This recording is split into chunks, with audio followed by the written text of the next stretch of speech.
আল্লাহ তাবারক ওয়া তাআলার কাছে দোয়া করেন, আল্লাহ জবান থেকে এমন কিছু কথা বের করে দিক যে কথাগুলো সর্বপ্রথম আমি এবং আপনারা সবাই আমল করে জান্নাত কামাই করে যাইতে পারি, সেই তৌফিক আল্লাহ দান করেন, বলেন আমিন। আমল সে জিন্দেগি বনতি হে কে না নুরি হ্যায় না নারী।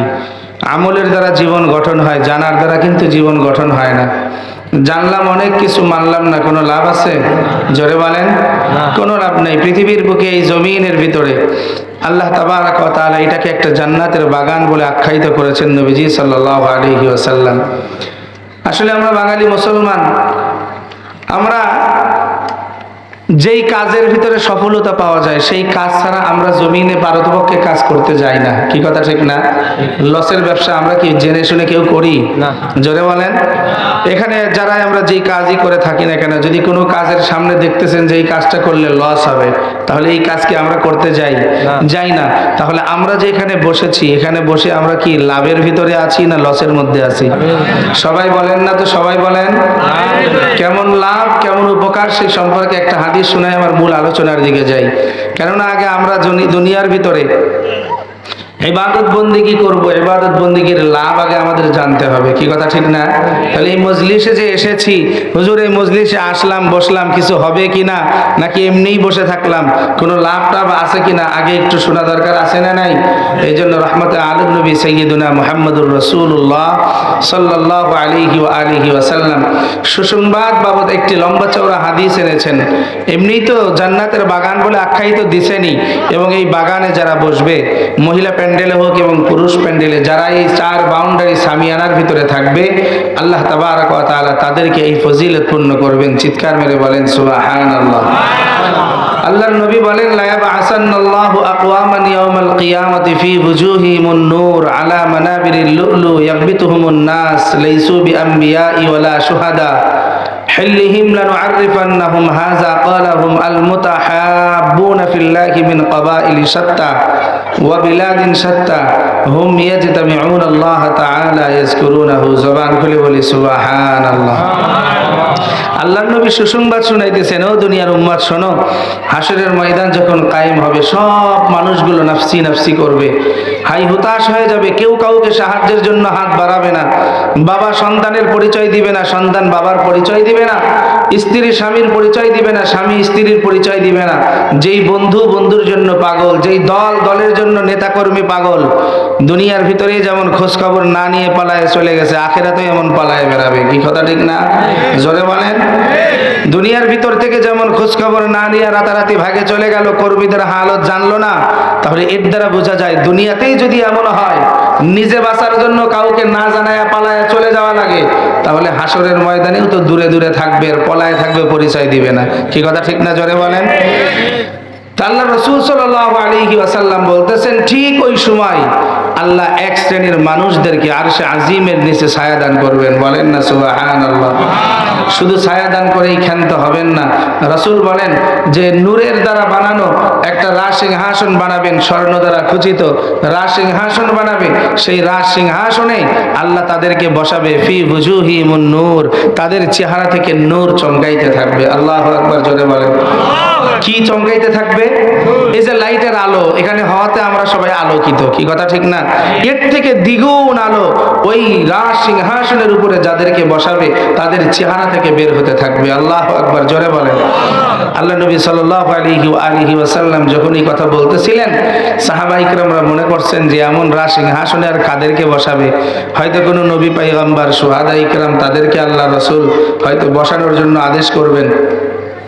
নবী ভেঙে দিয়ে বলতেছেন, লাইসু বিআমবিয়াই ওয়ালা শুহাদা, ও আমার সাহাবায়ে কেরামরা, তোমরা মনে করতেছো কোন নবী পয়গম্বরকে বসাবে? না, কোন নবী পয়গম্বরকে বসানো হবে না। হিল্লিহিম লানুআরিফান্নাহুম হাযা ইয়া রাসূলুল্লাহ। এক সাহাবী প্রশ্নই করে বসলেন, ইয়া রাসূলুল্লাহ, তাহলে কাদেরকে ওই রাজ সিংহাসনে বসাবে, কাদের চেহারা থেকে নূর চমকাবে, একটু আপনি আমাদেরকে জানায়া দেন।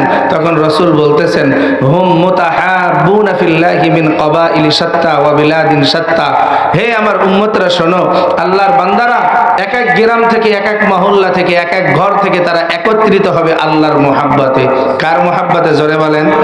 আমরা এখানে কার মোহাব্বতে এসেছি? কার মোহাব্বতে?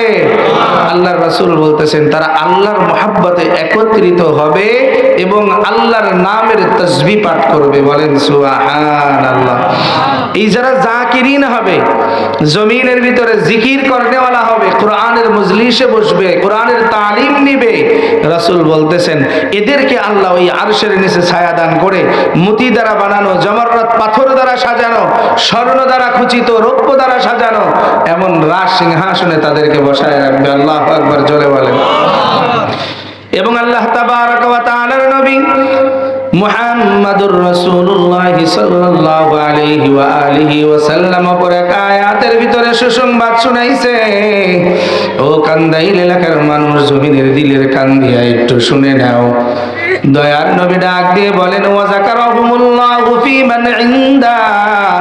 এই জমিনের গোলামের দল একজন মুতাকাল্লিম বলনেওয়ালা বলতে থাকে, সব মানুষগুলো শ্রবণ করে।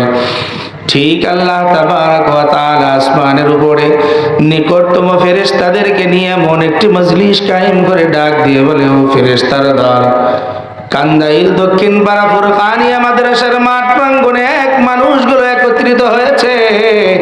ও বান্দারা ওখানে বসে কি বলে, কি চায় আমার কাছে বলো। ফেরেশতারা ডাক দিয়ে বলে, মালিক, এই জমিনের ভিতরে তারা কি করে আপনিই তো ভালো জানেন, কেননা আপনিই তো আলিমুম বিজাতিস সুদূর, আপনিই তো সামিউম বাসীর। ও মালিক, আপনিই তো বান্দা বান্দির তরজমি। আল্লাহ ডাক দিয়ে বলে, ও ফেরেশতার দল, তোদের জবান থেকে বল আমার বান্দারা সেই জায়গায় কি করতেছে। কেন তোদের জবান থেকে জানতে চাই, তুমি কি জানো আমি যখন এই বনি আদমকে বানানোর জন্য মনস্থ করলাম, ইন্নী জাইলুন ফিল আরদি খলিফা। ও ফেরেশতার দল, ওই দিন তোমরা আমি রবেরকে ডাক দিয়া বলেছিলা, তাজালু ফিহা মান ইউফসিদু ফিহা ওয়া ইয়াসফিকুদ দিমা। ও মালিক, তাদেরকে বানানোর কি দরকার? তারা জমিনে গিয়ে হিংসা ফাসাদ করবে, মারামারি করবে, কাটাকাটি করবে, আপনার ইবাদত তারা করবে না। ওয়া নাহনু নুসাব্বিহু বিহামদিকা ওয়া নুকদ্দিসু লাক, আমরাই তো আপনার তাসবিহ আর গুণগান গাওয়ার জন্য যথেষ্ট আছি আল্লাহ, বনি আদম বানানোর দরকার নাই। আল্লাহ ডাক দিয়ে বলে, ও ফেরেশতার দল, ওই দিন আমি তোদেরকে বলেছিলাম, ইন্নী আ'লামু মা লা তা'লামুন, আমি আল্লাহ যেটা জানি আর বুঝি সেইটা তোমরা জানো না। এ জমিনের গোলামের দল, আল্লাহ ডাক দিয়ে বলে, ও ফেরেশতারা জবান খুলে বল, আমার ওই বান্দাগুলি ওই জায়গায় বসেছে কেন, তারা কি চায়? আল্লাহর ফেরেশতারা ডাক দিয়ে বলে, ও মালিক, আপনার বান্দারা শয়তানের ধোঁকায় পড়ে গুনাহ করে ফেলেছে, মানুষ শয়তানের ধোঁকায় পড়ে অন্যায় করে ফেলেছে, এখন জান্নাতের বাগানে বসে আপনার কাছে ক্ষমা চায়। আল্লাহু আকবার, জোরে বলেন। আরো জোরে জবান খুলে বলেন আল্লাহু আকবার।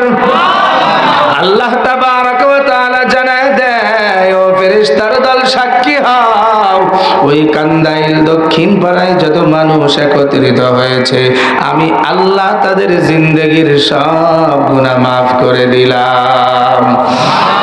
শুধু গুনাহ মাফ করেই ক্ষান্ত হয় না, আল্লাহ তাবারক ওয়া তাআলা আয়াত নাজিল করে নবীকে জানায়া দিলেন, হে নবী জানায়া দেন, ওয়া ইউবাদদিলুল্লাহু সাইয়্যাতিহিম হাসানাত ওয়া কানাল্লাহু গফুরুর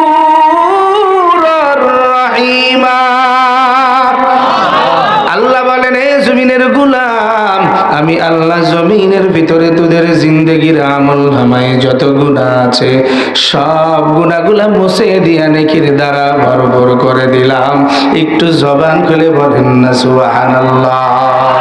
মুসলমানি বুয়াদ গর্দান নিহাদান ऐनाने खुद बदस्ते खाज़दादन हकीकत से तो दुनिया बेखबर है दुनिया की नुमाइश पर नजर है नमी गुयम के अज दुनिया जुदा बाश बाहर कार के बाशी बा खुदा बाश जमीনের মালিক কে আর জোরে বলো না কে আসমানের মালিক কে জমিনে রিজিক দেনেওয়ালা কে হে জমিনের গোলাম সেই আল্লাহ কোরআনের আয়াত নাজিল করে জানায় দিলেন ওয়াল্লাযীনা জাহাদু ফীনা লানাহদিয়ান্নাহুম সুবুলানা ওয়া ইন্নাল্লাহা লামাআল মুহসিনিন। হে বান্দা, আমি আল্লাহকে যদি পেতে চাও, আমি আল্লাহ পর্যন্ত যদি পৌঁছাইতে চাও, লানাহদিয়ান্নাহুম সুবুলানা, আমি আল্লাহকে পাওয়ার জন্য মুজাহাদা, মুরাকাবা, মুশাহাদা করা লাগবে। তাহলে আমি আল্লাহকে পাওয়ার জন্য তোমার সামনে আমি অনেকগুলা রাস্তা খুলে দেব। জবান খুলে বলেন সুবহানাল্লাহ। জাহাদা ইউজাহিদু মুজাহাদাতান, অর্থ হলো চেষ্টা করা, আপ্রাণ চেষ্টা করা। আপনার আমার কাজ হলো চেষ্টা করা। গন্তব্যে পৌঁছানোর মালিক কে? একটু জবান খুলে বলতে হবে কে? এই জন্য আল্লাহ বলতেছেন ওয়াল্লাযীনা জাহাদু, তোমরা আমি আল্লাহকে পাওয়ার জন্য চেষ্টা করো। ও মুসলমান আল্লাহর গোলাম, তাহলে সেই রবকে যদি পেতে চাই, তাহলে জমিনে আমাদের আপনাদের চেষ্টা করতে হবে কি হবে না? জোরে বলেন। তাহলে কেমন চেষ্টা? জমিনে আপনি আজকে যদি 500 টাকা কামাই করতে চান, তাহলে আপনাকে সকাল থেকে নিয়ে সন্ধ্যা পর্যন্ত এক জায়গায় কাজ করতে হয়। কথা বলে না, কি কথা ঠিক না? এদিকে মনোযোগ দেন। একবারে লম্বা চওড়া সময় কথা বলবো না। যতজন আছেন জুমে একটু মনোযোগ সহকারে যদি থাকেন তাহলে আলোচনা হবে। সম্মানিত হাজিরিন, দুনিয়ায় কিছু অর্জন করতে চাইলে আপ্রাণ চেষ্টা করতে হয়, মাথার ঘাম পায়ে ফেলতে হয়। কি কথা ঠিক না? এরপরে সেই জিনিসটা হাসিল হয়, তাও পরিপূর্ণভাবে না। তাহলে আল্লাহ বলতেছেন, যদি আমাকে পেতে চাও, আমার পর্যন্ত যদি পৌঁছাইতে চাও, তাহলে তোমাদেরকে আপ্রাণ চেষ্টা করতে হবে। তাহলে আমি আল্লাহ আমাকে পাওয়ার জন্য অনেকগুলি রাস্তা খুলে দেব। বলেন সুবহানাল্লাহ। আর যখন অনেকগুলি রাস্তা খুলে দেব, তোমরা চেষ্টা করবা, আর আমি মাওলার কাজ হলো গন্তব্যে পৌঁছায় দেওয়া। আমি আল্লাহ। জবান খুলে বলেন সুবহানাল্লাহ। কুতুবুল আলম সৈয়দ ফজলুল করিম রাহমাতুল্লাহি আলাইহি নফরাল্লাহু বারকাতা চরমনের জমিনে বয়ান করতেন। আর কি বুঝাইতেন? বান্দাবান্দীদেরকে, মুসলমানদেরকে বুঝাইতেন যে ও বাবারা, তোমাদের কাজ শুধু মানুষদেরকে, পথ ভোলা মানুষদেরকে দিনের দাওয়াত দিয়ে চরমনের ময়দানে ফেলায় দাও। বাদ বাকি ফাইসালা কার হাতে? জোরে বলেন না, কার হাতে? ঠিক জমিনে উলামা ইকরাম, বুজুর্গ, আল্লাহ ওয়ালাদের কাজই তো একটা। বান্দার কাজ হলো চেষ্টা করা, গন্তব্যে পৌঁছানোর মালিক হলো আল্লাহ। এই জন্য সম্মানিত হাজিরিন, এই আয়াতে কারিমা পড়েছি, সাথে আরেকটি আয়াত পড়েছি। কেননা জমিনে আমরা গুনাহের ঊর্ধ্বে কেউ নাই। আছি কেউ? জোরে বলেন, কেউ আছি?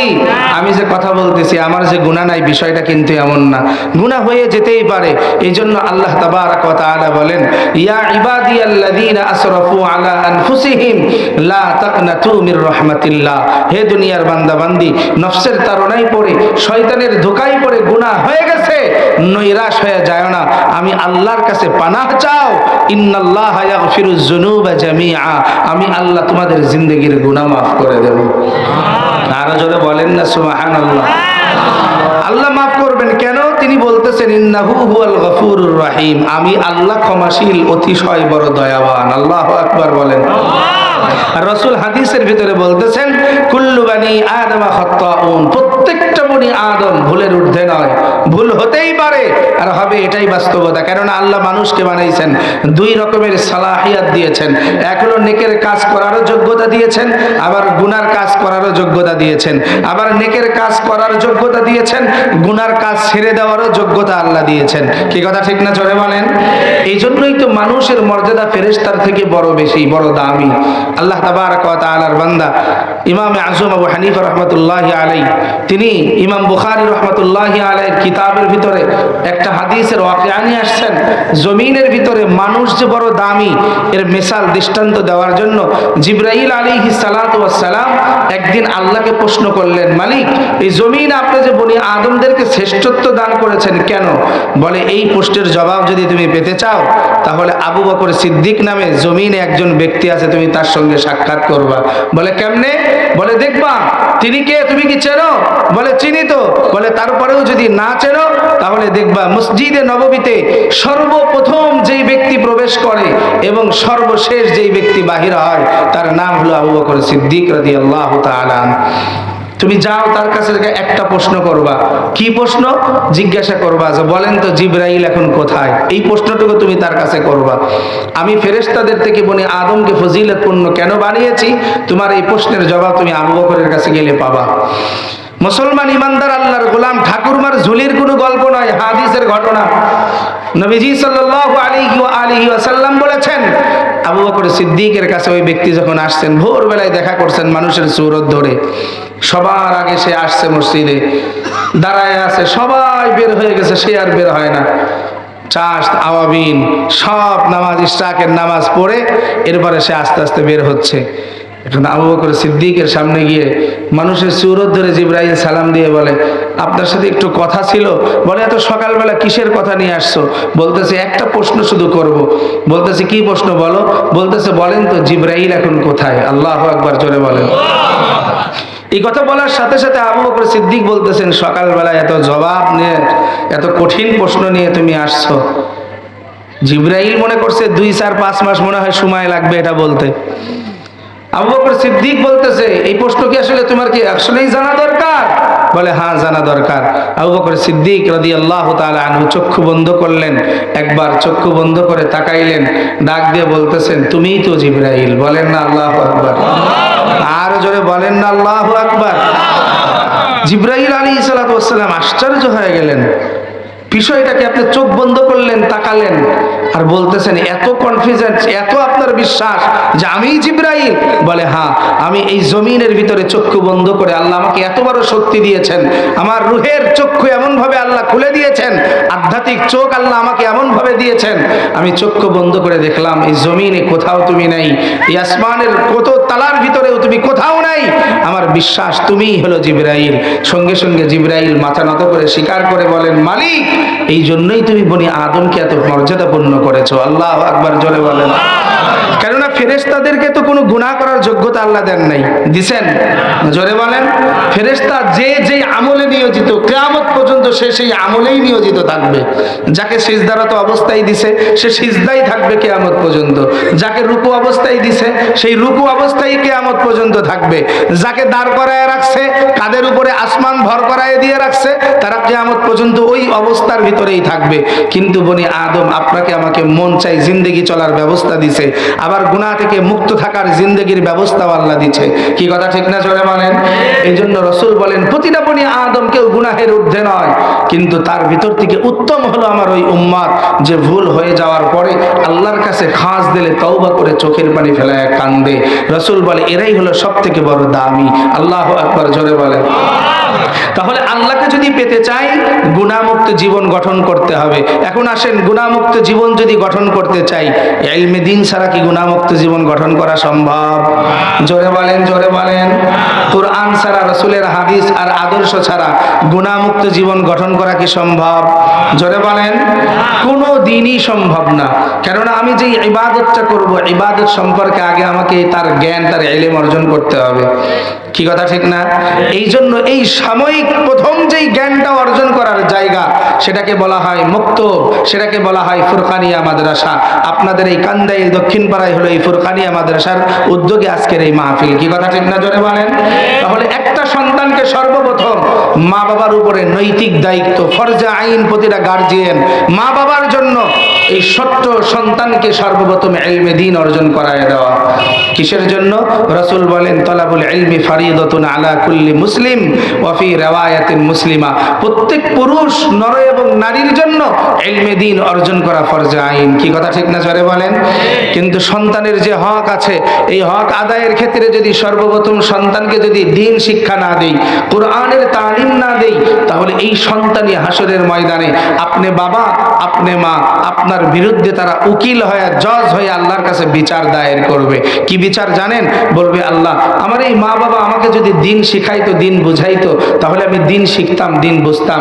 কেননা আমাকে বানাইছে বড় ইঞ্জিনিয়ার, আমাকে বানাইছে বড় ডাক্তার, আমাকে বানাইছে বড় ডক্টর, আমাকে বানাইছে বড় ব্যবসায়ী, আমাকে বানাইছে বড় জেনারেল শিক্ষিত, কিন্তু এরা আমাকে কোরআন শিক্ষা দেয় নাই। আল্লাহ ছোটবেলায় আল্লাহ আপনার পরিচয়টা আমার সিনাই দেয় নাই, আমার রসুলের মহাব্বতের পরিচয়টা আমার সিনাই দেয় নাই। যদি দিত তাহলে এই জমিনে আমি নাফরমানি করতে পারতাম না। এই কথাগুলো যখন সন্তান আপনার সামনে আপনার রবের কাছে বলবে, রব কি তখন ওই মা বাবাকে ছেড়ে দিবে? জোরে বলেন, ছেড়ে দিবে? আল্লাহ কিন্তু সেই ঘোষণাও কোরআনে দিয়েছেন, রব্বানা আতিহিম দিফাইন মিনাল আযাব ওয়াল আনহুম লানান কাবীরা। ওই সন্তান ডাক দিয়ে বলবে, মালিক আমার মা বাবা যদি দ্বীন শিখাইতো দ্বীন শিখতাম, আজকে দ্বীন শিখায় নাই, আমাকে কোরআন থেকে দূরে সরায় রাখছে, দ্বীনের তালিম থেকে দূরে সরায় রাখছে। আল্লাহ এই যে অপরাধের কারণে আজকে আমি বড় আসামি, আমাকে যেই শাস্তি দিবা আতিহিম দিফাইন মিনাল আযাব, আমার থেকে ডবল শাস্তি আমার এই মা বাবাকে দাও। জবান খুলে বলেন নাউজুবিল্লাহ। ও বাবা ও মা, সেই দিন কি এই শাস্তি সহ্য করা যাবে? জোরে বলেন, সহ্য করা যাবে? তাহলে সহ্য করা যদি না যায়, তাহলে এই ফুরকানিয়া মাদ্রাসাকে ধরে রাখতে হবে, আরো বড় করার চিন্তা করতে হবে। এখানে সন্তান নাতি নাতনিদেরকে দিয়ে সর্বপ্রথম কোরআনের তালিমটা সিনার ভিতরে দিয়ে দেওয়া লাগবে। এরপরে আপনার সন্তান যেই লাইনে লেখাপড়া করেন, এই সন্তান মা বাবার অবাধ্য হবে না, এই সন্তান কখনো হারাম উপার্জন করে খেতে পারবে না। কেন জানেন? তার সিনায় থাকবে কোরআন, তার সিনায় থাকবে রবের পরিচয়, তার সিনায় থাকবে নবীর আদর্শ। সে এক গিলাস বোতলের ভিতরে মদ ঢালতে গেলেও 5 বার চিন্তা করবে যে না, এই কাজটা আমি করতেছি, আমার রব তো আমাকে দেখতেছে। কি কথা ঠিক না জোরে বলেন? কি কথা ঠিক না জোরে বলেন? আর জমিনের ভিতরে যারা এটা চিন্তা করে না, জানার পরেও মানে না, তারা হলো ওই আয়াতের মিজদাকে পড়ে গেছে, সুম্মুম বুকমুন উমিয়ুন ফাহুম লা ইয়ারজিউন। আল্লাহ ওই কাফেরদের ব্যাপারে যদিও আয়াতটা বলছেন যে তারা বধির, তারা অন্ধ, তারা চোখে দেখে না, তারা শোনে না, তাদের সব জায়গায় আমি আল্লাহ মোহর মেরে দিছি। এই জন্য তাদেরকে ইসলামের দাওয়াত যতই দেওয়া হয়, তারা ওই ঘুরে ফিরে একটাই কথা কয়, আবা ওয়াস্তাকবারা ওয়া কানা মিনাল কাফিরিন। আমার মা বাবা কি ভুল করছে? আমার মা বাবা যা করছে আমরাও তাই করব। আজকেও জমিনে এক শ্রেণীর জালেম ছিল, এখনো জমিনের ভিতরে আছে। দ্বীনের কাজ জমিনে বাড়াবে, দ্বীনের কাজ সম্প্রসারিত হবে। এক শ্রেণীর জালেমের এটা সহ্য হয় না। জালেমরা মাদ্রাসা চায় না, জালেমরা উলামা ইকরামদের দাওয়াতের কাজ পছন্দ করে না। আজকে হক্কানি পীর মাশায়েখের বিরুদ্ধে স্লোগান দিতে চায়। তাদেরকে আমি বলে দিতে চাই, এই বাংলার জমিনে যেমন ফেসিবাদ থাকতে পারে নাই, সামনের জিন্দেগিতে যারা জুলুম করবে, আলেমদের দিকে চোখ রাঙিয়ে কথা বলবে, এই বাংলার মানুষ তাদেরকে ছাড় দিয়ে কথা বলবে না। ঠিক না? ঠিক জোরে বলেন। কেননা এই ফেসিবাদী সরকারকে সরানোর পিছনে সর্বপ্রথম মূলে যিনি উদ্যোক্তা নিয়ে রাজপথে নেমেছিলেন, তিনি আর কেউ নাই, চরমনাইয়ের নায়েবে আমিরুল মুজাহিদিন আলহাজ হযরত মাওলানা মুফতি সৈয়দ মোহাম্মদ ফৈজুল করিম দামত বরকাতুহুল আলিয়া। ঠিক না? ঠিক জোরে বলেন। কিন্তু এটা আজকে আমরা অনেকেই স্বীকার করতে চাই না, এটা অনেকেই আজকে মানতে চায় না। আজকে শায়েকরা দাঁড়িয়ে দাঁড়িয়ে ঘুরতেছে কেন? বস্তা ভরে টাকা নেওয়ার জন্যে? কথা কয় না। কি রাগ হচ্ছেন আপনারা? একটু বুঝবার জন্য বলতেছি। মুসলমান, আমাদের আমিররা স্বর্ণের চামচ মুখে দিয়ে জন্মগ্রহণ করছে।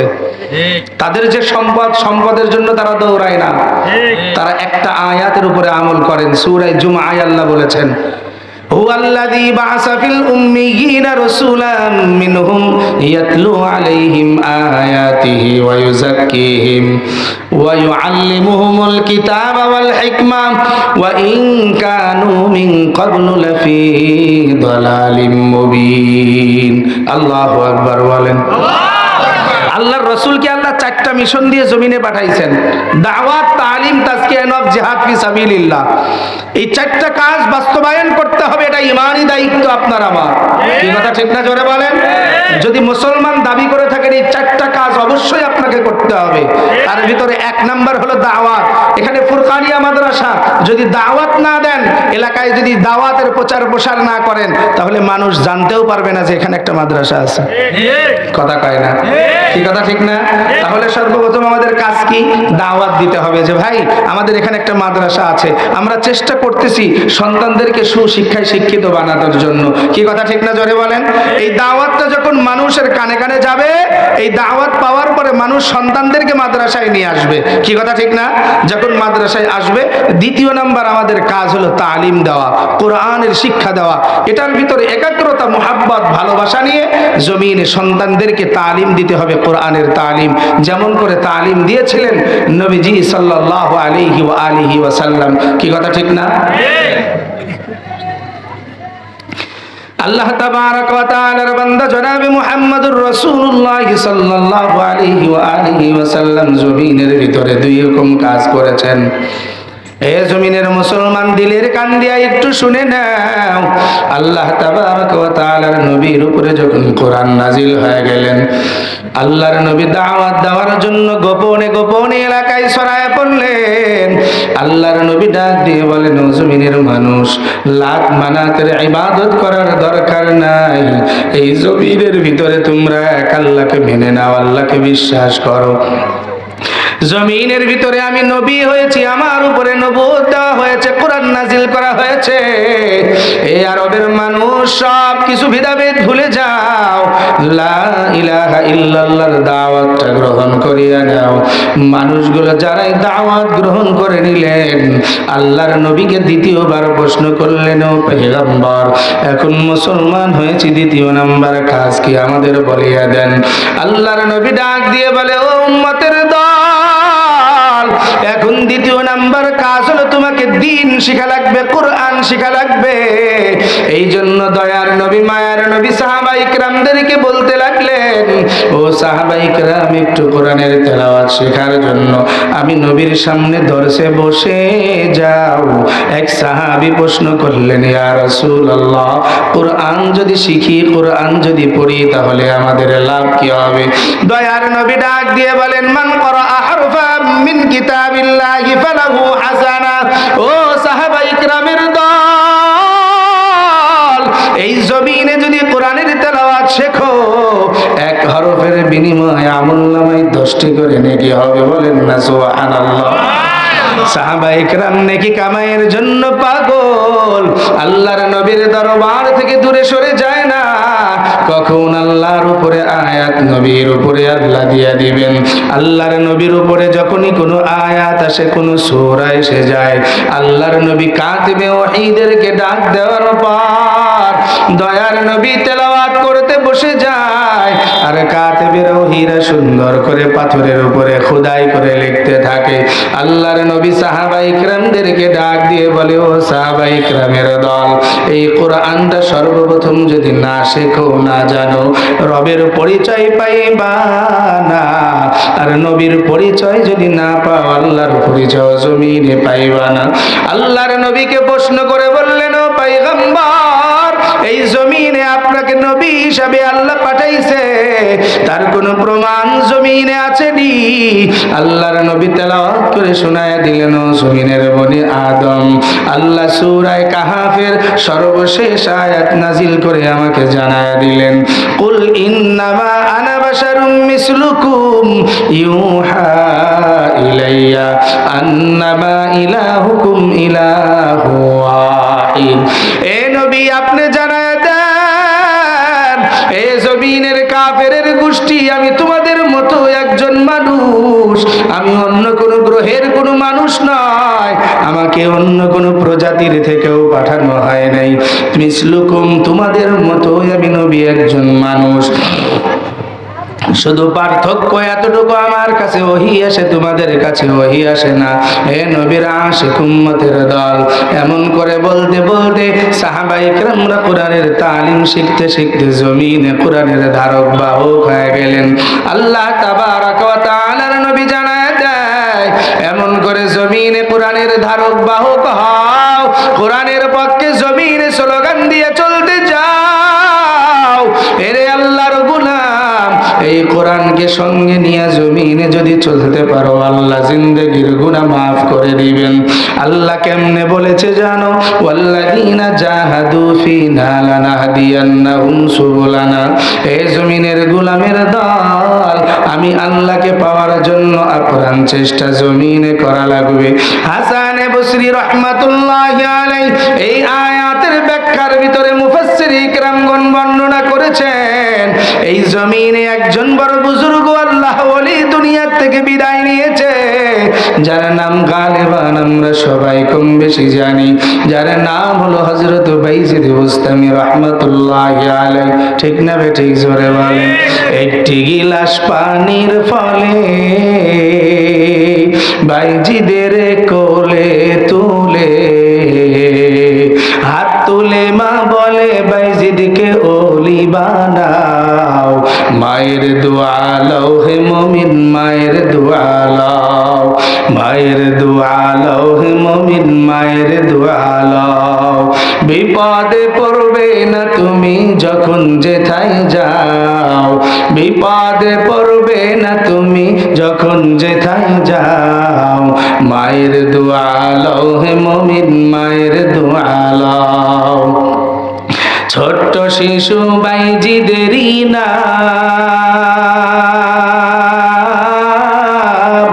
ছড়িয়েছে বিশ্বভুবন। ছোট্ট শিশু বাইজিদেরই মতো সবাই হও, ছোট্ট শিশু বাইজিদেরই মতো সবাই হও। মায়ের দোয়া লও হে মুমিন, মায়ের দোয়া লও, মায়ের দোয়া লও হে মুমিন, মায়ের দোয়া লও। যা কিছু হও না কেনে কিছুই না মায়ের দোয়া বিনে, যা কিছু হও না কেনে কিছুই না মায়ের দোয়া বিনে। এরপরেও মৌতের সময় বেঈমান হয়ে যাও, মায়ের দোয়া লও হে মুমিন, মায়ের দোয়া লও, মায়ের দোয়া লও হে মুমিন, মায়ের দোয়া লও। মায়ের দোয়া দামি না বেদামি? জোরে বলেন, দামি না বেদামি? মায়ের দোয়ার বিকল্প নাই, কি কথা ঠিক না? তো বাইজিদ বুস্তামি রাহমাতুল্লাহি আলাইহির কথা বলতেছিলাম, ওয়াল্লাযীনা জাহাদু ফীনা লানাহদিয়ান্নাহুম সুবুলানা। এই আয়াতের মিসদাকের ভিতরে বাইজিদ বুস্তামির ওয়াকিয়া নিয়ে তাফসীর কারকরা বলেন, জমিনের ভিতরে তিনি একজন খাস আল্লাহর ওলি, এতে কোনো সন্দেহ নাই। মায়ের সেবা করার কারণে মায়ের দোয়া করেছিলেন, এরপরে মায়ের কুরবানি আর ত্যাগের কারণে বাইজিদ বুস্তামি রাহমাতুল্লাহি আলাইহি হয়েছেন। কি কথা ঠিক না? জোরে বলেন। এই বাইজিদ বুস্তামি রাহমাতুল্লাহি আলাইহি জমিনের ভিতরে যখন বড় এইভাবে দাওয়াতের কাজ করতে লাগলেন, বড় বুজুর্গ পুরো বিশ্বের ভিতরে প্রসিদ্ধ হয়ে গেছেন, যেই এলাকায় থাকতে লাগলেন ওই এলাকার ভিতরে এক ঘটনা ঘটে গেল। মানুষগুলো এসে বলতেছে, হুজুর মান সম্মান তো আর থাকে না। বলে কেন? বলে এলাকায় একজন সুন্দরী রমণী নারী এলাকায় দেহ ব্যবসা শুরু করেছে। নাউজুবিল্লাহ, জোরে বলেন। কি ব্যবসা শুরু করেছে? দেহ ব্যবসা শুরু করেছে। বাইজিদ বুস্তামি বলে, না এটা হতেই পারে না, আমি বাইজিদ এই এলাকায় থাকতেই কাজ হবে, এটা কখনো হতে দেওয়া যাবে না। কোথায় ঠিকানা নাও, আমি তার কাছে যাব। বাইজিদ বুস্তামিকে ডিটেলস ঠিকানা দেওয়া হলো। বাইজিদ বুস্তামি বললেন, টাকার জন্য এই কাজ করে? তাহলে এক কাজ করো, আমাকে 100 স্বর্ণ মুদ্রা আমাকে কেউ দাও, আমাকে দাও, আমি তার কাছে নিয়ে যাব। আল্লাহর বান্দা বাইজিদ বুস্তামি 100 দিরহাম ব্যাগের ভিতরে নিয়ে বিকাল হওয়ার আগেই ওই আল্লাহর বান্দির বাড়ির গেটের সামনে জায়নামাজ পেরে বসে গেলেন। আল্লাহু আকবার বলেন। জমিনে দাওয়াতের কাজের চেষ্টার কোনো বিকল্প নাই। যে হালত যেইভাবে দাওয়াতের কাজ করবেন আল্লাহ তাবারাক ওয়া তাআলা সেইভাবেই কবুল করে বরকত দান করবেন। এই মাদ্রাসা তো এমনি এত বড় হয় নাই। ফুরকানিয়া মাদ্রাসা দাওয়াত ছাড়া এত দূর কিন্তু আসে নাই। কি কথা ঠিক না? জোরে বলেন।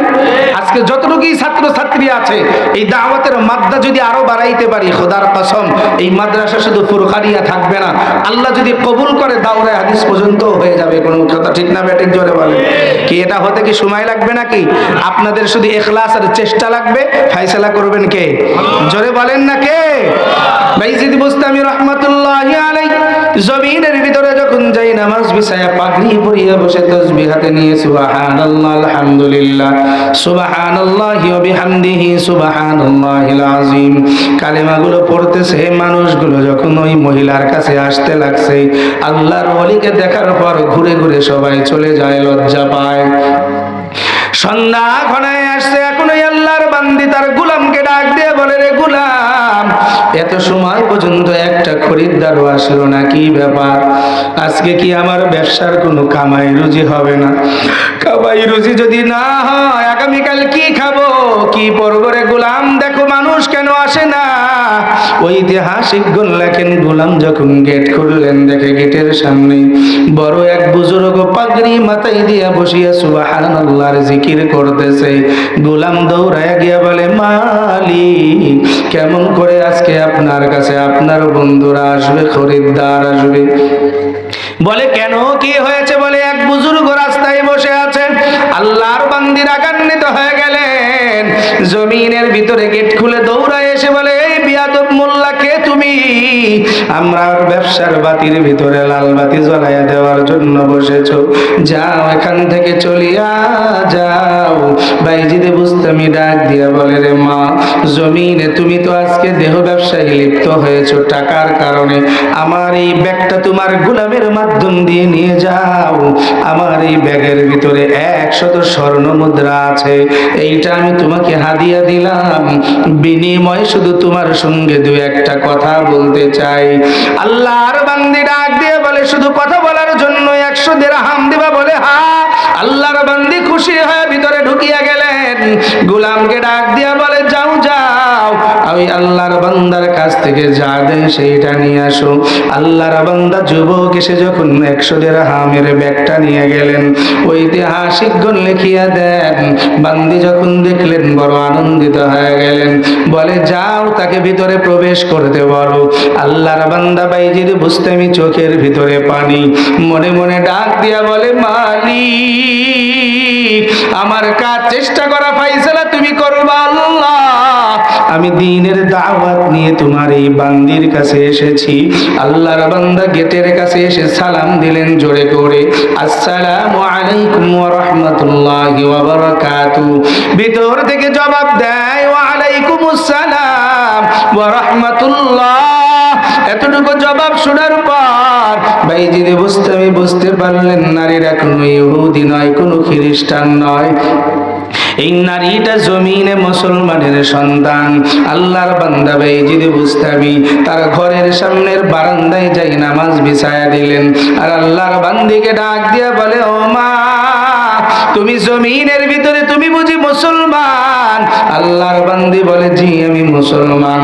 বলে, যাও যাও, একটু পবিত্র হয়ে ওযু করে একটা ভালো কাপড় পরিধান করো, আর ঘরের ভিতরে কোনো যাই নামাজ থাকলে বিছায়া তার কাছে দাঁড়ায়া যাও।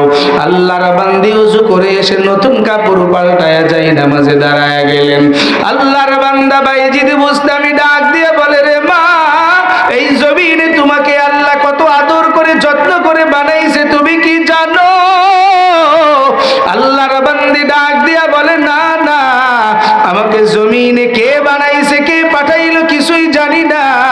আমি তো মায়ের গর্ভ থেকে জমিনে আমি এসেছি, আমার মা বাবা আমারে বানাইছে।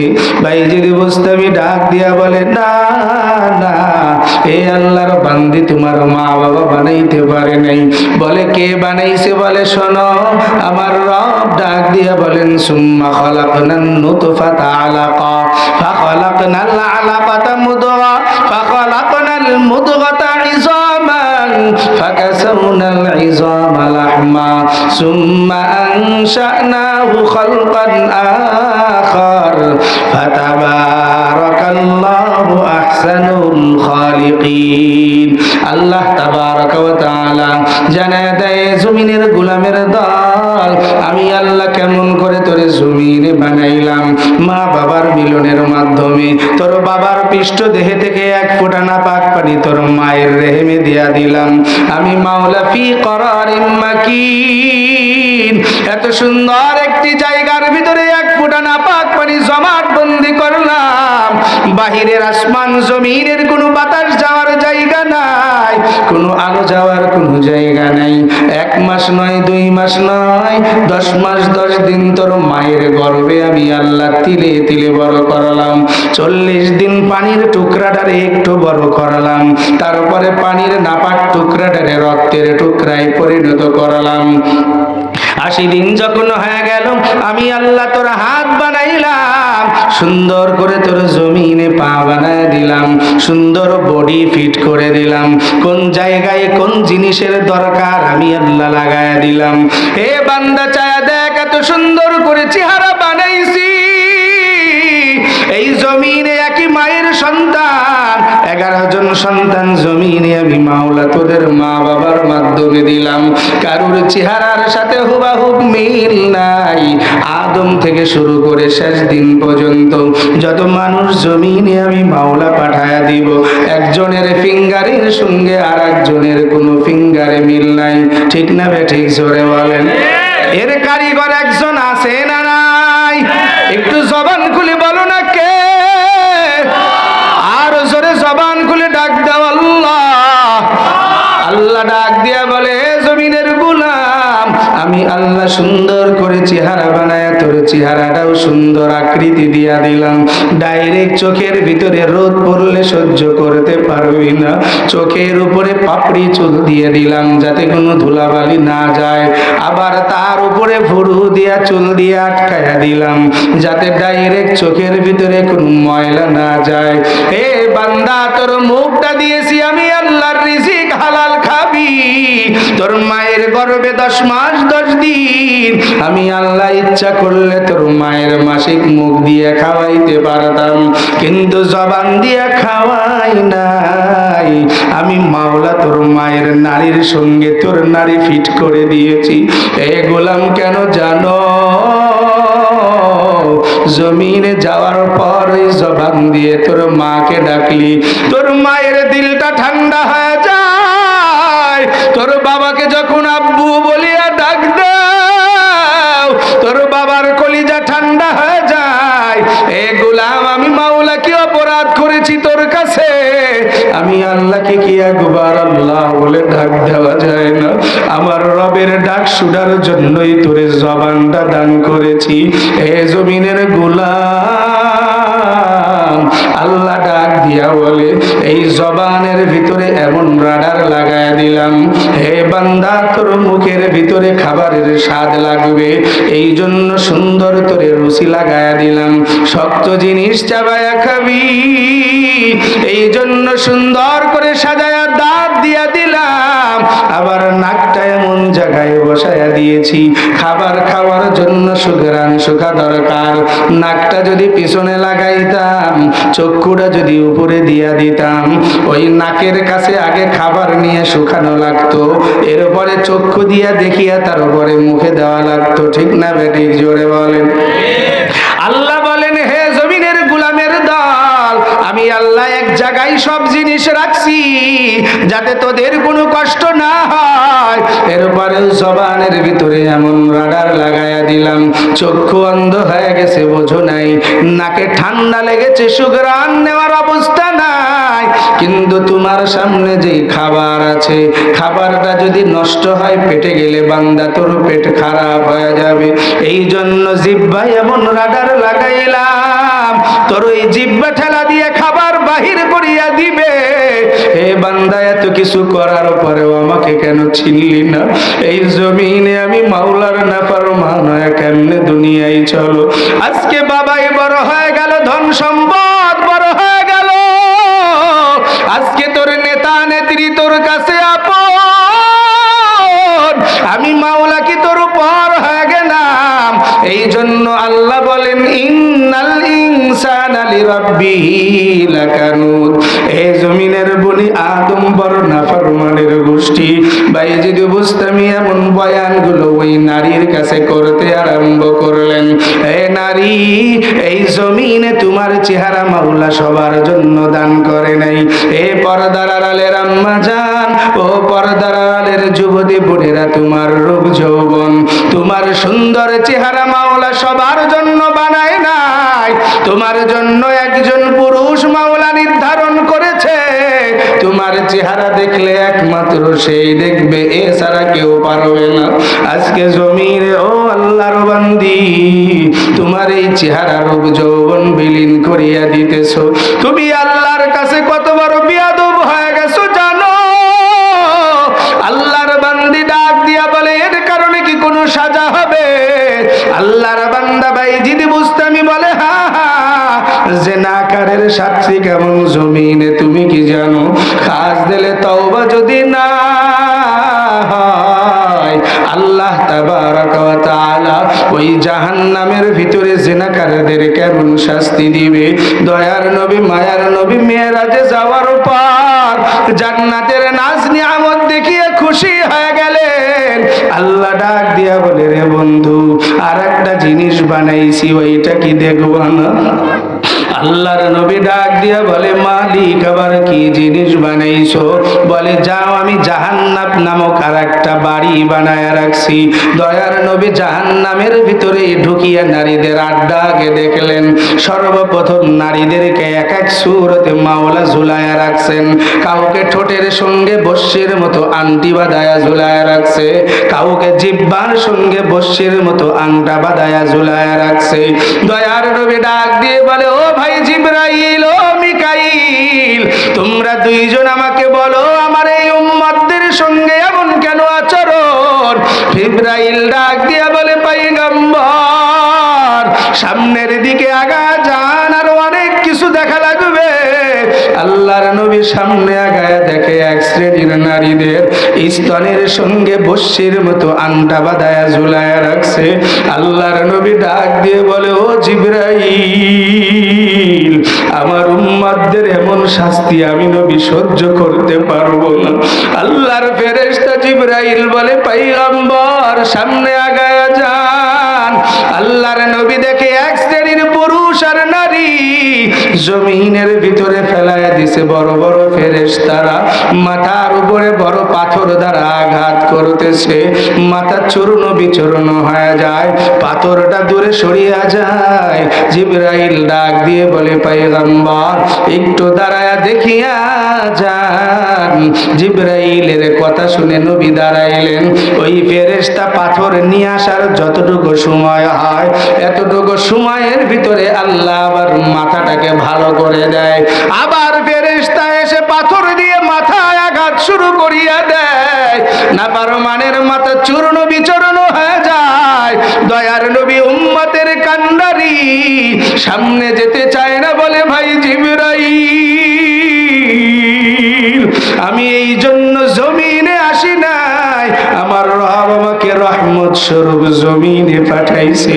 উম্মতের এই অবস্থা আমি সহ্য করতে পারবো না। জিবরাইল ডাক দিয়া বলে, পয়গম্বর, আরো সামনে যাওয়া লাগবে, সামনে আরো অনেক কিছু দেখার বাকি আছে।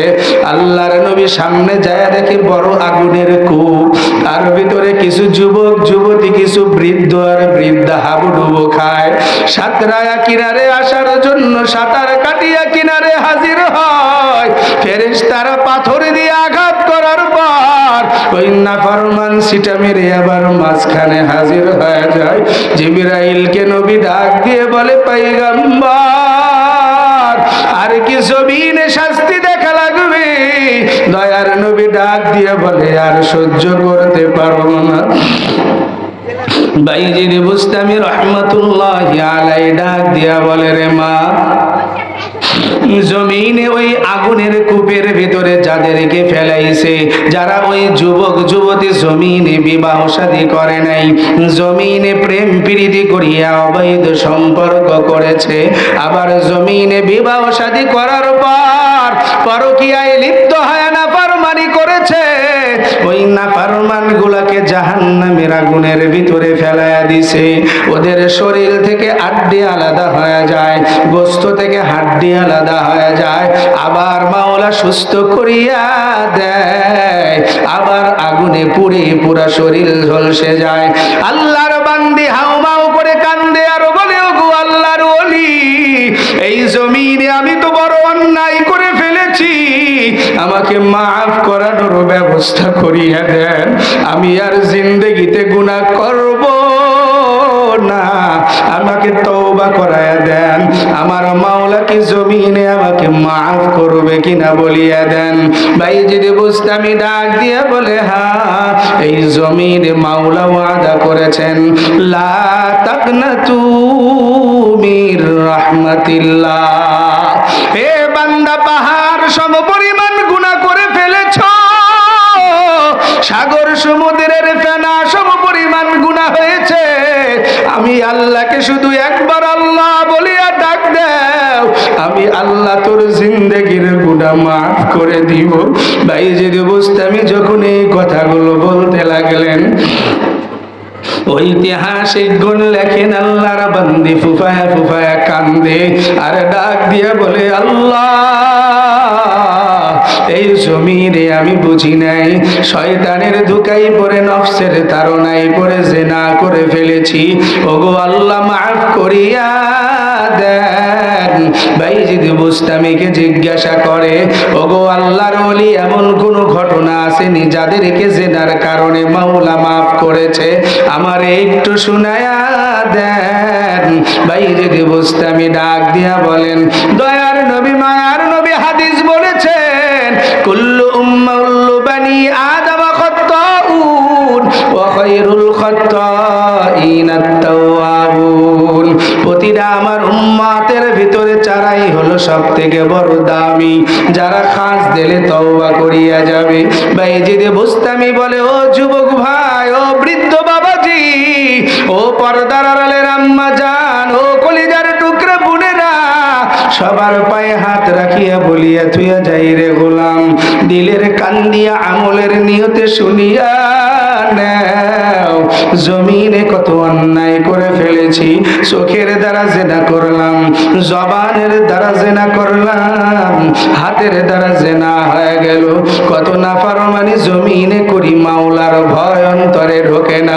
আল্লাহ ডাক দিয়া বলেন, ওয়া আম্মা মান খাফা মাকাম রাব্বিহি ওয়া নাহান নাফসা আনিল হাওয়া ফাইন্নাল জান্নাতা হিয়াল মাওয়া।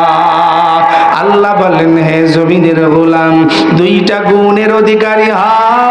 এক নম্বরে আমি রবের ভয় অন্তরে উঠাও, দ্বিতীয় নম্বর নফসের খাহেসাতের বিরুদ্ধে পরিচালিত হও। এই দুইটা কাজ যদি করতে পারো, আমি আল্লাহ তওবার কারণে জান্নাতুল মাওয়ায় পৌঁছায়া দিব। বলেন না সুবহানাল্লাহ।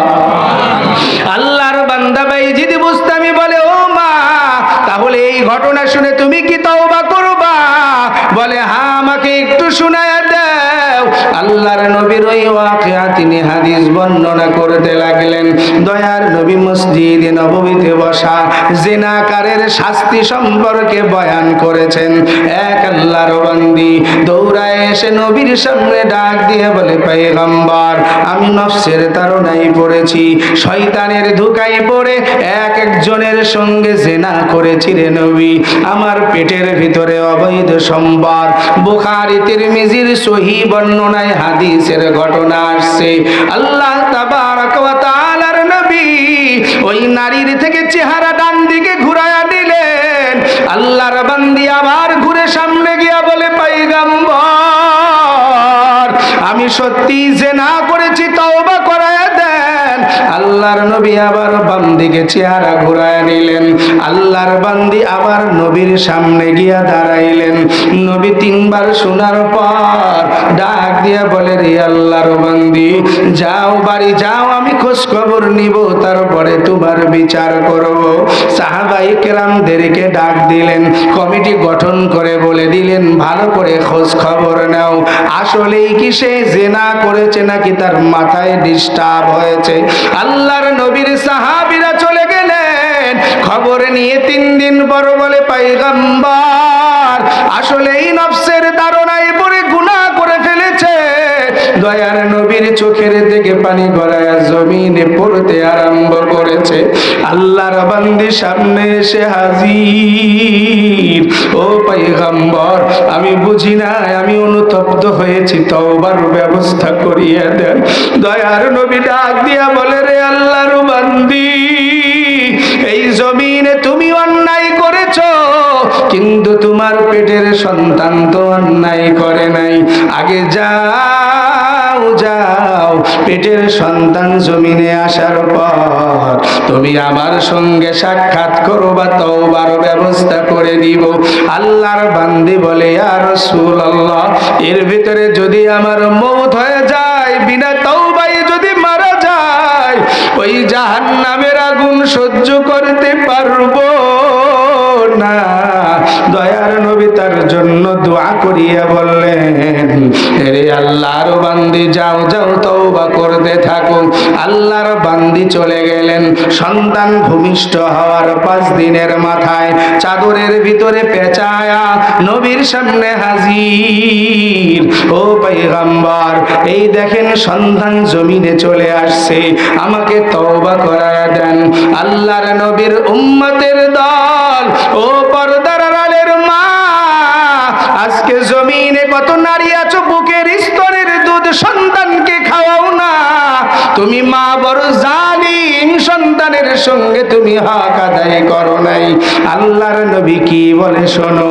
ওই নারীকে ডাক দিয়া বলে, রে আল্লাহর বান্দি, 2 থেকে 2.5 বছর বুকের দুধ তোমার সন্তানকে পান করাইবা। সন্তান যখন বড় হবে, সন্তান নিজের পায়ে হাঁটা শিখবে, একা একা খাওয়া শিখবে, সেই সময় তুমি আসবা, তওবা করায়া দিব। আল্লাহর বান্দি রওনা হয়ে চলে যায়। দীর্ঘ বছর যাওয়ার পর সন্তান যখন হাঁটা শিখছে, রে গোলাম, ওই সন্তানের হাতে লুটি দিয়া হাঁটাইতে হাঁটাইতে নবীর দরবারে হাজির। ও দুনিয়ার যুবক ভাই, আজকে অন্যায় করলে মানুষের কাছে স্বীকার করতে চাও না। আজকে জমিনে নাফরমানি করার পরে ধরা পড়লেও মিথ্যা সাক্ষী দাও। আর এই নারীটার অবস্থা চায়া দেখো রে গোলাম, মাপ নেওয়ার জন্য কয়বার নবীর সামনে হাজির। আল্লাহর নবী ডাক দিয়া বলে, রে আল্লাহর বান্দি, আজকে তোরে আর ফিরাবো না, তোরে জন্য তওবার ব্যবস্থা করে দিব। এরে আল্লাহর বান্দি, কিন্তু তোরে বড় শক্ত হওয়া লাগবে। জোরে চিৎকার মেরে কান্না যাবে না, বুক পর্যন্ত তোরে মাটির ভিতরে গাড়া হবে। দূর থেকে পাথর নিক্ষেপ করে তোরে জমিন থেকে শেষ করে দেওয়া হবে। আল্লাহর বান্দি কান্দে আর বলে, পয়গম্বর, জমিনে পাথরের আঘাত সহ্য করতে পারবো, কিন্তু জাহান্নামের শাস্তি সহ্য করতে পারবো না। আল্লাহর নবী সাহাবায়ে কিরামদেরকে ডাক দিয়া বললেন, ও সাহাবায়ে কিরামরা, যাও যাও, আমার এই সাহাবিয়াটাকে নিয়ে যাও, মরুভূমির ফাঁকা জায়গায় বুক পর্যন্ত তারে পুঁতে ফেলো, তাকে দূর থেকে পাথর মেরে জমিন থেকে শেষ করিয়া দাও। আল্লাহর বান্দি যখন চাইতে লাগলেন, ঘুরে সন্তানের দিকে তাকাইলেন। সন্তান মায়ের দিকে তাকায় আর মা মা বলিয়া চিৎকার মেরে কান্দে। এই ঘটনা থেকে জমিনে বুজুর্গ উলামায়ে কেরাম, মুহাদ্দিসিনে কেরামগণ বলে, ও জমিনের গোলামের দল, দয়ার নবী ওই শিশু সন্তানকে ডাক দিয়া বলে, সন্তান আয়, আজকে জমিনে তুই বড় এতিম হয়ে গেলি, তোর বাবার পরিচয় নাই, জমিনে তোর মাও আজকে বিদায় নিয়ে চলে গেল। এ সন্তান, আমি মুহাম্মদ জমিনে বড় এতিম।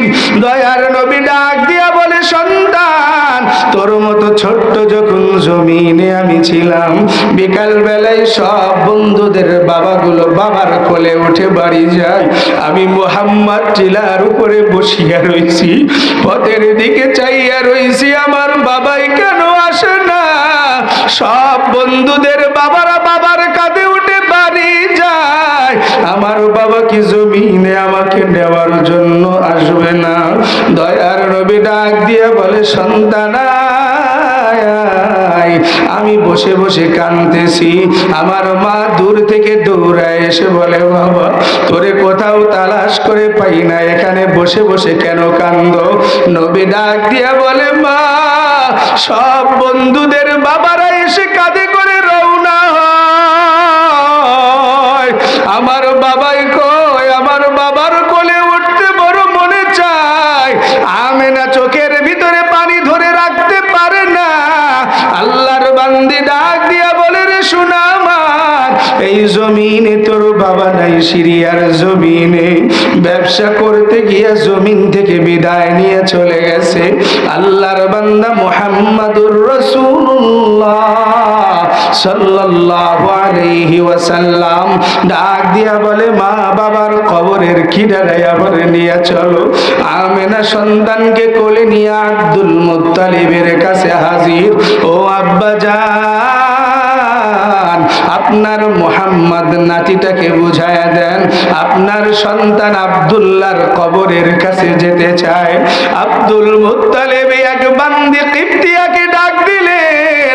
মারিয়া কিবতিয়াকে ডাক দিয়া বলে, যাও যাও, এই তিনজনে আমার উটটা নিয়ে আমার সন্তানের কবরের কিনারায় যাও। বহুদূর সফর করে নবীজি বলেন, বাবার কবরের কিনারায় গিয়া নামায়া দিলেন। আমি এতিম নবী বাবার কবরের কিনারায় বসিয়া বাবা বাবা বলে ডাকলাম। কই একটি বারের জন্য তো আমার বাবা আমার জবাব দিল না রে গোলাম। আমার বাবা একবারও আমারে আদর করলো না। এর দ্বারা বোঝা গেল, জমিনে মানুষ যদি বিদায় হয়, ওই মানুষ জমিনে আর কোনোদিন ফিরে আসে না। ঠিক না বে ঠিক? জোরে বলেন।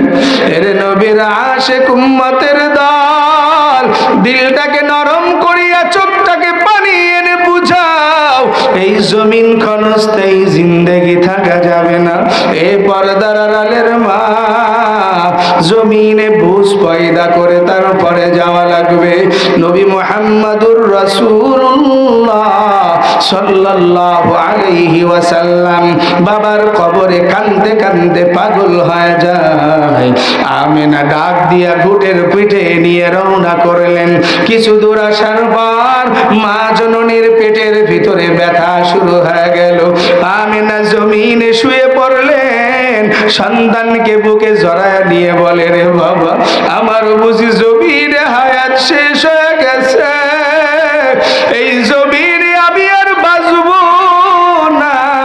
নবী কান্দে আর বলে, রে মা, বাবাকে দেখতে এসে তোমাকেও যদি হারায় আমি বড় এতিম হয়ে যাব। আমেনাও বিদায় নিয়ে জমিন থেকে রওনা হয়ে গেলেন। আব্বা রহমা আলম নবী ওই এতিম বাচ্চাকে ডাক দিয়ে কথাগুলো বলেন, ও এতিম সন্তান, আজকে থেকে তুইও আমার মতো বড় এতিম।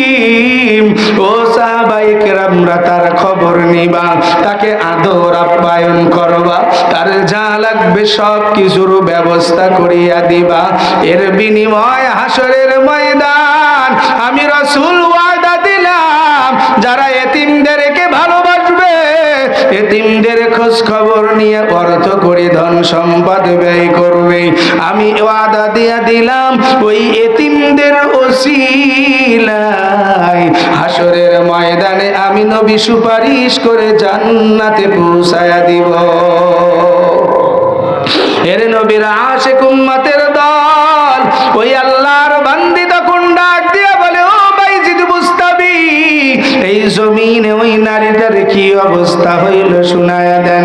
আল্লাহর বান্দা বাইজিদ বুস্তামি বলে, ও মা, এই জমিনে যখন বান্দিটারে মাজা পর্যন্ত গেড়ে দিলেন, পাথর দিয়া নিক্ষেপ করে তার মাথা ফাটায়া দিলেন, চেহারা ফাটিয়া ফুসকে দিয়া রক্ত বের হতে লাগলেন। আল্লাহর বান্দি একটিবারের জন্য চিৎকার মেরে কান্দে নাই, জমিন থেকে বিদায় নিয়ে চলে গেলেন। খালিদ ইবনে ওয়ালিদ রাদিয়াল্লাহু তাআলা আনহু জমিনে বড় একটা পাথর নিক্ষেপ করলেন। মুহাদ্দিসিন ইকরামগণ বলেন, নারীটার চেহারা ফেটে রক্ত এসে খালিদ ইবনে ওয়ালিদের চেহারার ভিতরে যখন লেগে গেলেন, আল্লাহর বান্দা খালিদ ইবনে ওয়ালিদ তাকে লাঞ্ছিত আর ভৎসনা করতে লাগলেন। দয়ার নবী ডাক দিয়া বলে, রে খালিদ, কাকে লাঞ্ছিত আর ভৎসনা করো? তুমি কি জানো? সবে মাত্র জিবরাইল এসে আমাকে বলিয়া গেল, আপনার এই উম্মতের মধ্যে এই নারী সাহাবী যেমন করে তওবা করেছে, এই একজনের তওবা যদি আল্লাহ মাফ করিয়া বন্টন করিয়া দেয়, গোটা পৃথিবীর মানুষকে আল্লাহ মাফ করে জান্নাত দিতে পারেন। জবান খুলে বলেন না সুবহানাল্লাহ। এরে নবীর আশিক উম্মতের দল বাইজিদ বুস্তামি এই ঘটনা যখন শুনাইলেন, আল্লাহর বান্দি হাউমাউ করে কান্দে আর বলে, ওগো আল্লাহর ওলি, আমাকে এমন করে তওবার ব্যবস্থা করিয়া দেন। বাইজিদ বুস্তামি তাকে 2 রাকাত নামাজ শিখায়া দিলেন। সুন্দর করে নামাজে দাঁড়ায়া যান, কেমনে পড়া লাগবে সব কাইফিয়াত জমিনে বুঝায়া দিলেন। আল্লাহর বান্দি নামাজ পড়ার পর সিজদায় গিয়া চিৎকার মেরে কান্দে উঠছে, ও মালিক, আমি বুঝি না অন্যায় করে ফেলেছি, তুমি আমার জিন্দেগির গুনাহ মাফ করিয়া দাও। এদিকে বাইজিদ বুস্তামি বারান্দায় সিজদায় পড়িয়া কান্দে, ওগো আল্লাহ, তুমি আদেশ করেছো, আল্লাযীনা জাহাদু ফীনা লানাহদিয়ান্নাহুম সুবুলানা ওয়া ইন্নাল্লাহা লামাআল মুহসিনিন। তুমি বান্দাদেরকে চেষ্টা করতে বলেছো, ওগো আল্লাহ, আমি বাইজিদ সামর্থ্য মতো তাকে বোঝানোর চেষ্টা করেছি, তোমার বান্দি বুঝিয়া গেছে, তওবা করে ক্ষমা চায়। ওগো মালিক, আমার দায়িত্ব শেষ, তোমার বান্দিকে তোমার হাতে উঠায়া দিলাম, তুমি তাকে মাফ করিয়া জান্নাতি নারী বানায়া দাও।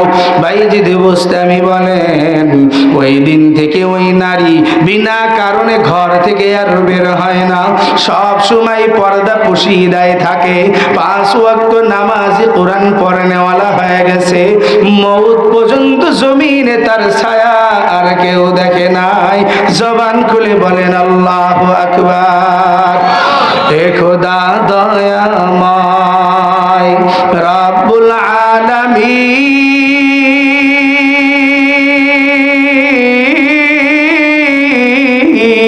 আলামিন, জীবনে মরণে ভয় কি হবে সেই দিন, হে খোদা,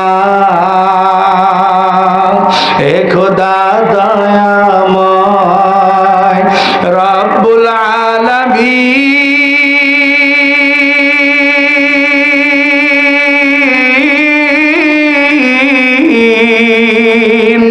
জীবনে মরণে ভয় কি হবে সেই দিন, হে খোদা, ধরাতে আসিয়া আমি বড়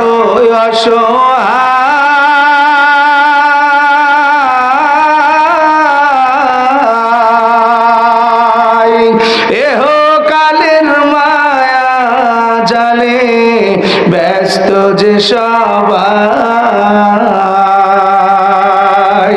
ধরাতে আসিয়া আজি বড় অসহায়,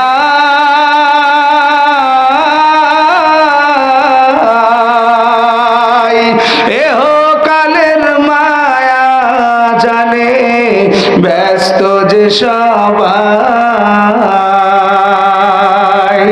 দাও হিদায়াত মুক্তি দাতা, দাও হিদায়াত মুক্তি দাতা, গফুরুর রহিম,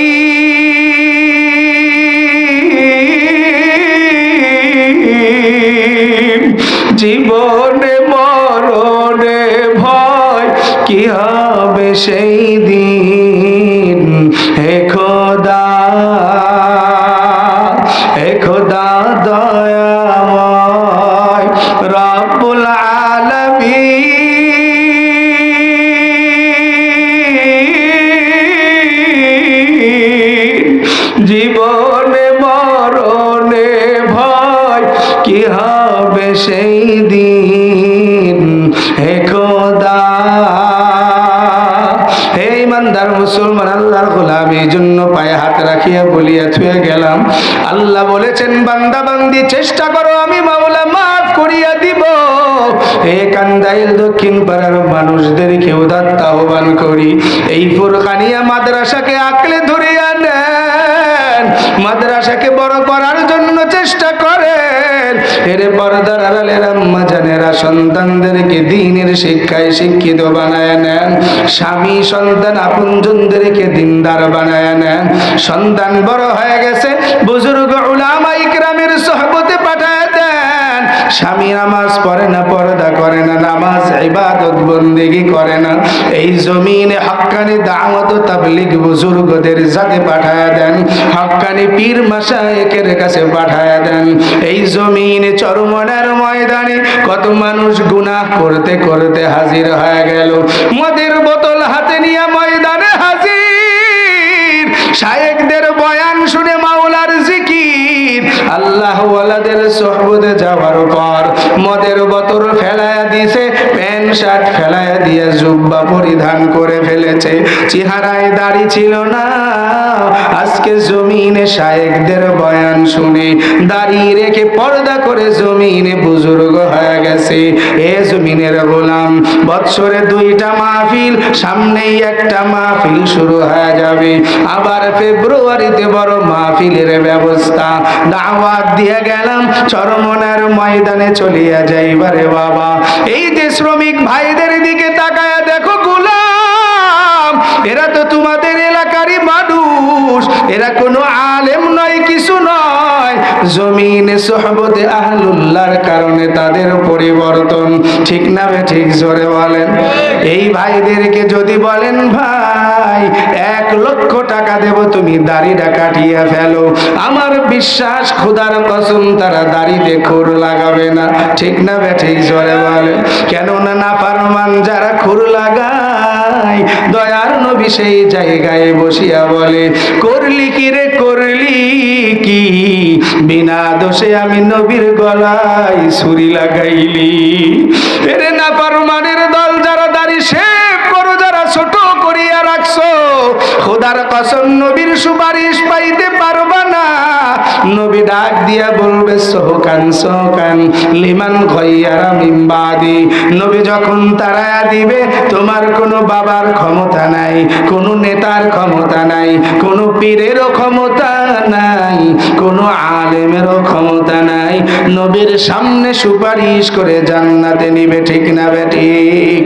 এই জন্য পায়ে হাত রেখে বলিয়া গেলাম, একটু খাস দিলে তওবাটা করিয়া নাও। আল্লাহ বলেন, উদউনি আস্তাজিব লাকুম। এ বান্দা বান্দি, অন্যায় হয়ে গেছে, নত হও, আমি মাওলার কাছে পানাহ চাও, আমি মাওলা জিন্দেগির গুনাহ মাফ করে দিব। আল্লাহু আকবার, জোরে বলেন। কি চেষ্টা করা যাবে না ইনশাআল্লাহ? কি চেষ্টা করতে পারবো না ইনশাআল্লাহ? কারা কারা রাজি আছে যে তওবা করে বিদায় নেব? হাত উঠায় দেখায়। লিল্লাহে তাকবীর। আল্লাহ আপনি আমাদের সবাইকে খাস দিলে তওবা করে দুনিয়ার থেকে পাক্কা মুসলমান বানায়া বিদায় গ্রহণ করান। বলেন আমিন। হাত নামায় নেন। সম্মানিত হাজিরিন, তাহলে বুঝানোর চেষ্টা করলাম, জমিনে বান্দা বান্দি চেষ্টা করবে, গন্তব্যে নিবে কে? আর এর ভিতরে ভুল ভ্রান্তি হয়ে গেলে আল্লাহর কাছে তওবা করে ক্ষমা চেয়ে নিতে হবে। মাফ করবেন কে? জোরে বলেন কে? এমন ভুরি ভুরি নজির জমিনে রাসূলের জামানা থেকে শুরু করে এই পর্যন্ত আল্লাহ দেখাইছেন যে বান্দা চোখের পানি ফেলায়া শুধু একবার আমাকে ডাক দাও, আমি তোর জিন্দেগির গুনাহ মাফ করব। কি পারা যাবে না ভাই বাবা ও আমার পর্দার আড়ালের আম্মা জানেরা? সংক্ষেপে শুধু 2-1টি কথা আপনাদেরকে না বললে নয়। জমিনে আপনারা কয়েক প্রকারের ইবাদত করবেন। আল্লাহ তাবারক ওয়া তাআলার নবী ওয়াদা করেছেন, এই কয়েক প্রকারের ইবাদত করলে ওই নারীর জন্য রাসূল জান্নাতের জামিনদার হবে। বলেন সুবহানাল্লাহ। তার ভিতরে 1 নাম্বার, আমার মা বোনেরা খুব খেয়াল করে শোনা চাই, শিরক মুক্ত আল্লাহর ইবাদত করা লাগবে। কোন শিরকিয়াত মুক্ত যুক্ত ইবাদত করা যাবে না। এই ইবাদতের ভিতরে গুরুত্বপূর্ণ ইবাদত হলো বদনী ইবাদতের মধ্যে নামাজ। আমার মা বোনদেরকে বলবো, আউয়াল ওয়াক্তে 5 ওয়াক্ত নামাজ পড়া চাই। তাহলে 1 নম্বরে আল্লাহর ইবাদত, 2 নাম্বার আল্লাহর ইবাদতের পরে স্বামীর আনুগত্যশীল হওয়া, স্বামীর সেবা করা, স্বামীর খেদমত করা। ও আমার মা বোনেরা, জমিনে এই কথা বলে পাশ কাটিয়ে দেওয়ার কোনো জায়গা নাই যে স্বামী হুজুর আমার কথা শোনে না। আপনার স্বামী তো ফিরাউন থেকে বড় মারাত্মক কোনো বড় ক্ষতিকর হয় নাই। কি কথা ঠিক না? ফিরাউনের মতো কি আপনার স্বামী জালেম? ফিরাউনের মতো জালেম না। ফিরাউন এত কষ্ট দিয়েছে আসিয়াকে, এরপরেও স্বামীর কখনো বাধ্য অবাধ্য হয় নাই, স্বামীর খেদমত করেছে। আর রাতের গভীরে থেকে সিজদায় পড়ে রবের কাছে পানাহ চেয়েছে। কি কথা ঠিক না? ওমা, আজকে জমিনে স্বামী আপনার কথা শুনবে না, আপনাকে স্বামীর কথা শুনতে হবে। কি কথা ঠিক না? জোরে বলেন। হ্যাঁ, কিন্তু এখানে একটা কথা আছে, লা তাআতা লিমাখলুকিন ফি মাসিয়াতিল খালিক। আল্লাহর নবীর আদর্শের বাইরে, আল্লাহর বিধানের বাইরে শুধু স্বামী নয়, দুনিয়ায় মা বাবাও যদি এমন কোনো আদেশ করে, সেই আদেশ মুসলমানদের জন্য মানা আবশ্যক নয়। ঠিক না ঠিক? জোরে বলেন। তাহলে 2 নাম্বার স্বামীর আনুগত্যশীল হওয়া, 3 নাম্বার পর্দা পুশিদা করে জমিনে চলা, সন্তান সন্ততিদেরকে দিনদার বানানো, স্বামীর মালের হেফাজত করা, 4 নম্বরে নিজের লজ্জা স্থানকে হেফাজত করা, 5 নম্বরে রমজানের রোজা সঠিকভাবে আদায় করা। রাসূল বলেন, এই কয়েক পদের আমল যদি কোনো নারী করে আসতে পারে, আমি নবী ওয়াদা দিলাম তাকে সুপারিশ করে জান্নাতে পৌঁছায় দেব। জোরে বলেন না সুবহানাল্লাহ।